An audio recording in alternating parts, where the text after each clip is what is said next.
జూబ్లీహిల్స్ ఎన్నికల్లో బీఆర్ఎస్ పార్టీకి డిపాజిట్ కూడా రాదని మంత్రి పొన్నం ప్రభాకర్ స్పష్టం చేశారు. జూబ్లీహిల్స్ ఎన్నికల ప్రచారంలో ఆయన పాల్గొన్నారు.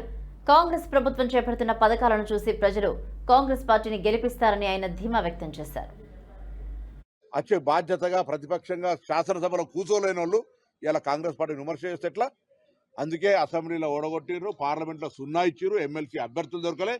ఇక్కడ కూడా మీకు డిపాజిట్ కూడా దక్కేటువంటి పరిస్థితి లేదు. కాబట్టి ఇలా బీజేపీ టీఆర్ఎస్ కుమ్ముక్కై బీజేపీ అభ్యర్థిని సైలెంట్ చేసి ప్రచారం చేయకుండా చేసి అటు ఒక డమ్మీ క్యాండిడేట్ పెట్టుకొని కిషన్ రెడ్డి గారితో కుమ్ముక్కై ఇలా మీరు ఈ ప్రచారం మాట్లాడుతురా. కాంగ్రెస్ పార్టీ ప్రజల ఆశీర్వచనంతో ఉత్సాహవంతుడు, యువకుడు, నియోజకవర్గంలో ఉన్న పుట్టిన బిడ్డ, పీజేఆర్ గారి ఆశీస్సులు, కాంగ్రెస్ పార్టీ రేవంత్ రెడ్డి గారి యొక్క బ్లెస్సింగ్స్, పార్టీ నాయకత్వం అంతా కూడా వెంట ఉండి ఈ యొక్క నవీన్ యాదవ్ గారిని గెలిపిస్తుంది. ప్రజలు ఆశీర్వచనం మెండుగా ఉంది. మేము ఎక్కడ తిరిగినా కూడా ప్రజల యొక్క ఆశీర్వచనం చూసిన తర్వాత మాకు పూర్తి విశ్వాసం ఉంది, నవీన్ యాదవ్ గారు గెలుస్తారు.